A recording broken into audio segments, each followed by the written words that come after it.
Coming-of-age films have ultimately impacted pop culture through the years, from classics such as The Breakfast Club to a more modern-day film such as Booksmart. We have grown to love them and their cliché tropes involving teen romance and growing up. But why? The Los Angeles Times states that the coming-of-age film is timeless for a reason. It's the one experience directors can be assured a moviegoer has gone through. I'm like deformed. This leads to the question, are coming-of-age films popularised by our longing for nostalgia? This question is asked because the genre has never really gone out of fashion.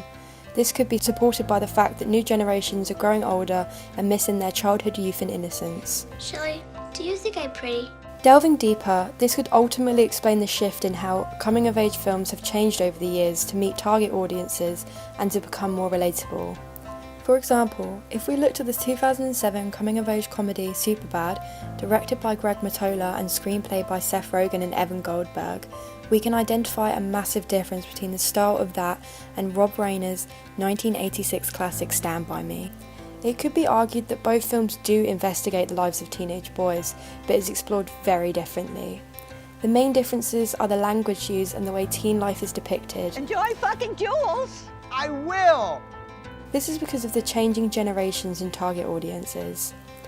However, it feels as if we have almost come full circle as the 80s style has come back into fashion in recent years.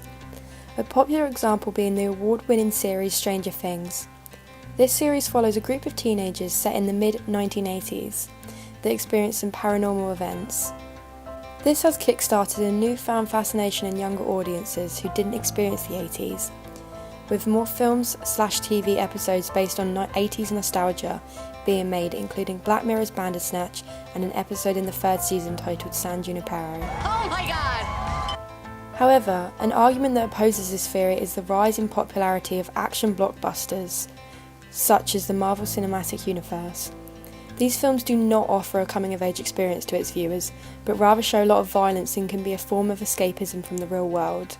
We could essentially argue that Marvel and DC films are popular since a large portion of their audiences grew up reading the comics, such as Spider-Man and Superman, hence the films take them back to a nostalgic time when they were children. But that isn't always the case, since a lot of young children who have never lived in a world without the Marvel/DC cinematic universe really admire these films. Assemble. Ultimately, this challenges our question of whether coming-of-age films are popularised by nostalgia, since these films are the most demanded in the industry currently, by raking in millions per film, and they don't include any aspect of coming-of-age cinema. Another point that supports nostalgia being a motivation for audiences to view coming-of-age films is the simple fact that children have little to no interest in watching them. Target audience for coming-of-age films are often teen and above.